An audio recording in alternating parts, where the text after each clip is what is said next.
너무 많이 돈을 뿌렸기 때문에 달러에 대한 신뢰가 하락할 것이다. 물론 예전에 뭐 비트코인이 좀 좋다 정도로 이야기를 해왔던 건 사실인데, 그것보다 더 나아가서 달러의 지위까지 무너뜨릴 수 있다라고 얘기하니까 연준과 중앙은행과 정부가 지금 한 통속이다라는 거를 계속 돌려서 비판을 하고 있는 거죠.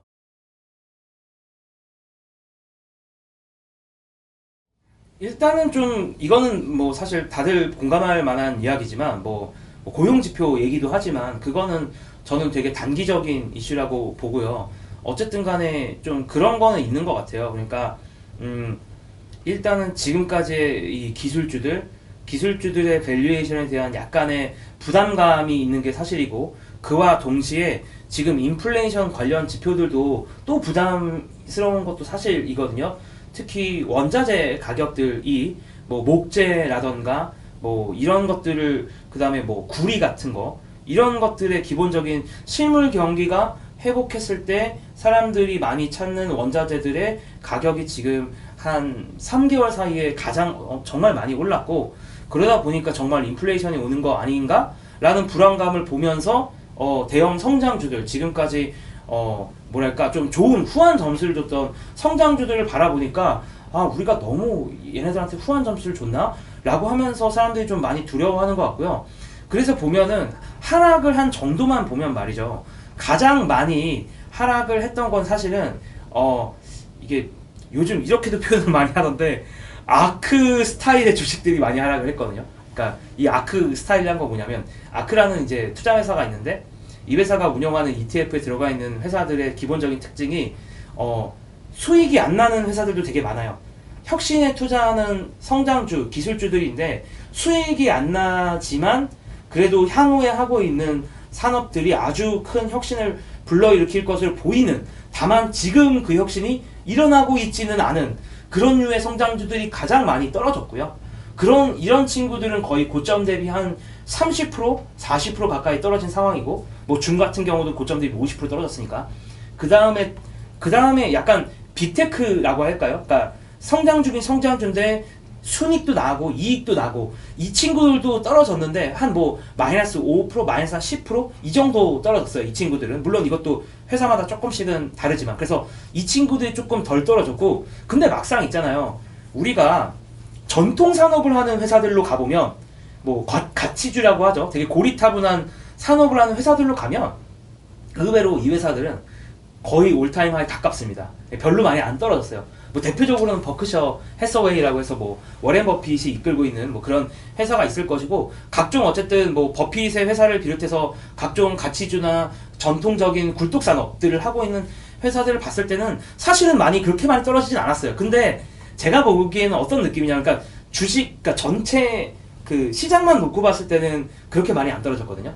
그러니까 S&P 인덱스만 봤을 때는 거의 지금 최고점 근처인데, 근데 사람들이 피부로, 아마 영상 보시는 분들도 피부로 많이 느끼는 게, 이제 아마 영상을 보시는 분들이 제가 말한 요쪽에 있는 주식들을 투자를 좀 많이 하셨을 거라고 생각하거든요. 나스닥이거나 아니면 이제 아크의 캐시우드가 좋아하는 류의 그런 주식들에 투자를 했기 때문에 내 계좌는 이렇게 지금 큰일 났는데 근데 막상 지수를 보면 그렇게 많이 안 떨어졌고, 그래서 이게 막 엄청난 어떤 뭐 변화의 시작이다 이렇게까지 저는 보고 있진 않아요. 그냥 어떤 뭐 이걸 뭐 이제 어려운 말로 좀 로테이션이라고 하죠. 그러니까 그러니까 그 섹터 로테이션이라고 해서 사람들이 전통적인, 작년까지는 기술주만을 선호하고 성장주만을 선호했다가 좀 이제 가치주도 보니까 좀 괜찮은 것 같네, 그리고 인플레이션도 좀 올라오는 것 같네라고 하면서 이쪽에 좀 관심이 있는 거고, 사실 시장 전체적으로 봤을 때는 그렇게 큰 일이 일어났다고 보기는 좀 애매하다라고 보고 있습니다. 5월 12일도 이제 이분도 거의 진짜 유명한 헤지펀드 매니저예요. 그러니까 스탠리 드러큰밀러라고, 아마 한국 분들은 조지 소로스까지는 아실 것 같은데, 조지 소로스의 오른팔 정도라고 보시면 될 것 같습니다. 지금은 이제 둘이 독립해서 각자의 길을 가고 있는데, 어쨌든 간에 월스트리트에서 투자로 성공한 사람 5명 안에 들어갈 것 같고, 제 생각에 감히 말씀을 드려보자면, 그러니까 그 정도로 월스트리트에서 주르르 인정받고 있는 그런 헤지펀드 매니저인데, 이분이 어저께 저도 너무 생각보다 많이 놀란 게, 이제 이분이 어저께 주로 얘기하던 거, 새벽에 얘기하던 거는 달러가 기축통화의 지위를 잃을 수 있는데, 달러가 기축통화의 지위를 잃으면 그러면 어느 국가의 통화가 달러의 그런 지위를 차지할 것이냐. 뭐 많은 분들이 중국 얘기를 하시겠죠. 근데 이제 스탠리 드러큰밀러도 얘기하지만 중국은 아니 독재 국가고 여기는 정치 시스템이 이렇게 이상한데 누가 이 국가를 진지하게 믿을 수 있겠느냐.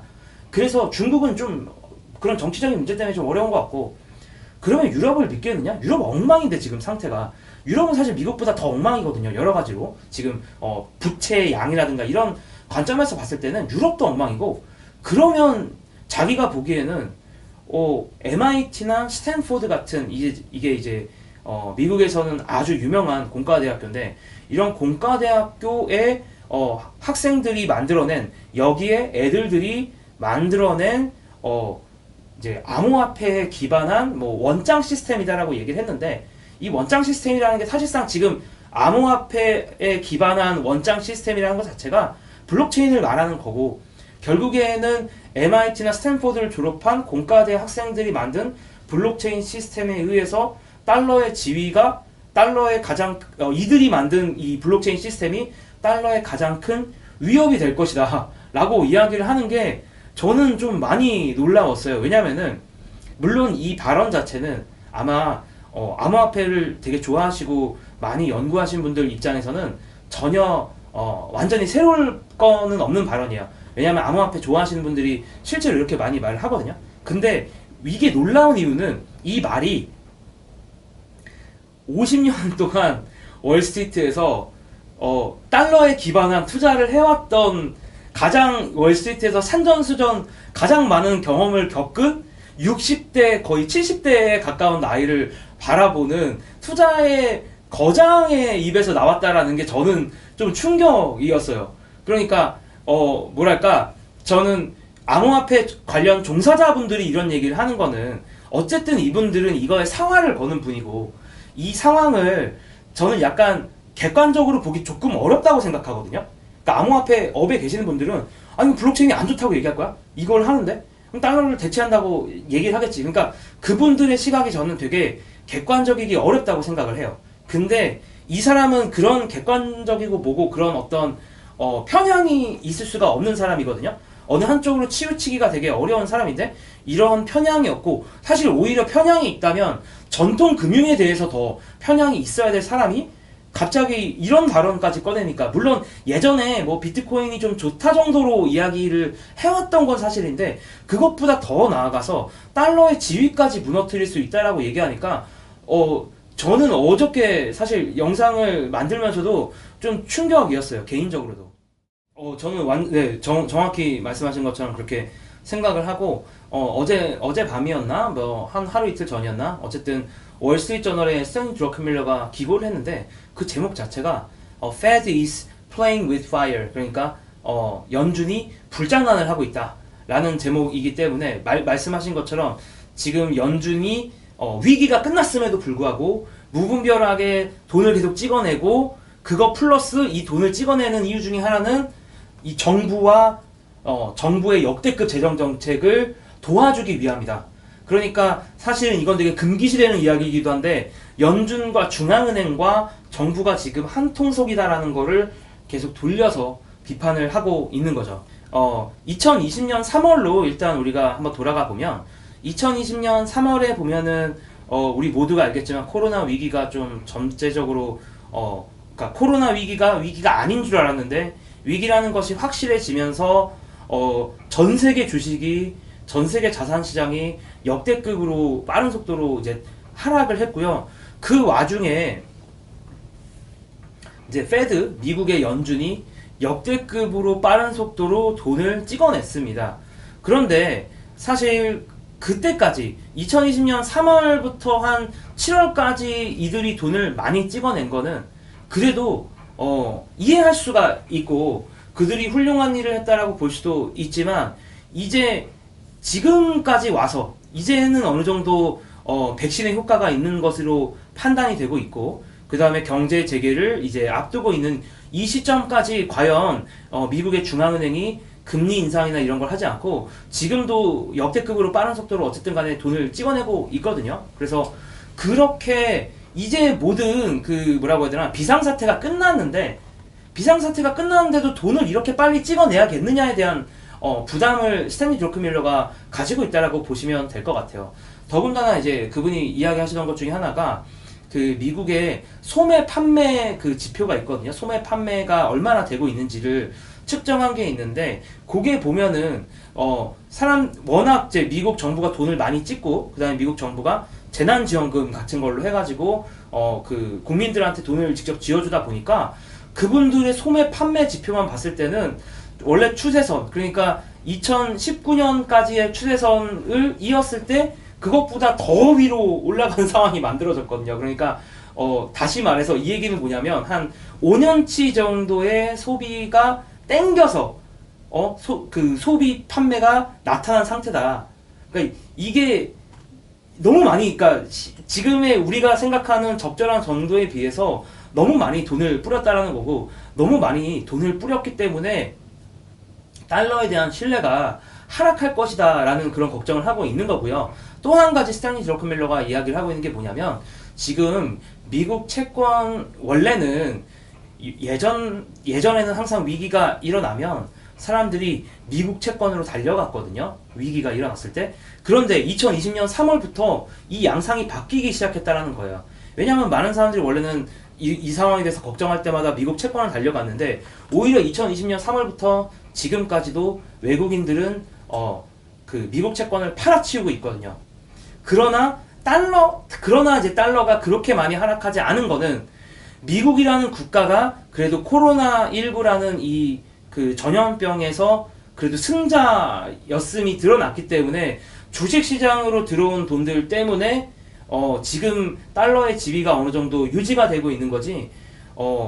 이제 그런 상황들 지금 일단 채권서부터 자금이 빠져나가고 있는 상황들 그 다음에 이 미국 주식에 대한 부담스러운 밸류에이션이 어느 정도 사람들이 인식하기 시작하면 이게 좀 미국 주식시장 전체에도 큰 위기가 될 수 있고 더 나아가서 미국 주식시장에서 돈이 빠져나간다면 달러도 큰 위기가 될 수 있을 거다라는 이야기를 한 거고요. 다만 여기서 오해를 완전히 하시면 안 되는 게 이분도 영상에서도 그렇게 이야기를 했어요. 스탠리 드러크밀러도 자기는 지금도 롱 중이다. 미국 주식에 상승에 베팅 중이다라는 점은 분명히 했어요. 왜냐하면 자기가 보기에도 지금 이 시장은 미쳐 날뛰고 있지만 시장이 미쳐 날뛰더라도 이런 현상은 지속되는 것도 90년대 말에 봐왔기 때문에 자기는 바로 빠져나가진 않겠다라는 거예요.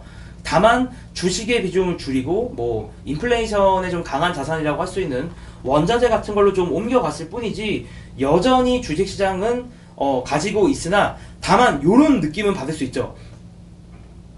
그러니까 올해 말까지는 빠져나갈 가능성이 높아 보인다라고 이제 본인이 이제 이야기를 한 건 사실입니다. 그래서 그런 뭐랄까 그래서 종합해 보면 지금 스탠리 드러크밀러는 돈을 마구 뿌린 거에 대한 좀 불안함 때문에 달러에 대한 걱정 그리고 돈을 마구 뿌린 것 때문에 미국 주식시장의 이 그 가격 상승이 너무 극단적으로 이루어졌기 때문에 높은 가격에 대한 부담감 때문에 언제든지 여기서 돈을 뺄 준비를 하고 있다 정도로 받아들이시면 좋지 않을까 싶습니다. 그분은 이제 그렇게 보시는 것 같은데 뭐 근데 또 이것도 있어요. 이분이 참 제가 작년부터 이분은 사실 거의 매번 제가 트래킹 해오면서 느끼는 부분이기도 한데 이분은 거의 본인의 생각을 거의 진짜 유연한 그 트레이더의 전형이라서 만약에 어제까지 내가 이렇게 생각을 했는데 내가 얻은 정보들에 따라서 결론이 바뀐다고 하면 갑자기 내일부터 180도 반대의 말도 할 수 있는 사람입니다. 그 점은 우리가 조금은 염두에 둬야 될 것 같아요. 또 바뀔 수 있습니다. 그래서 이분이 어떻게 하는지는 조금은 추적을 해볼 필요가 있을 것 같고 참고로 조금 더 추적을 하고 싶으시다면 이분도 금융자산이 꽤 많은 편이라서 미국에서는 금융자산 주식을 많이 갖고 있는 이제 회사들은 이제 뭐 13F라고 해서 분기마다 내가 얼마나 가지고 있는지를 공시를 해야 돼요. 그래서 이분의 공시 자료를 13F 이분도 분기마다 미국 주식을 얼만큼 가지고 있는지를 공시하기 때문에 이분의 생각이 궁금하시다면 이 공시 자료를 한번 따라가 보시는 것도 전 좋을 것 같아요.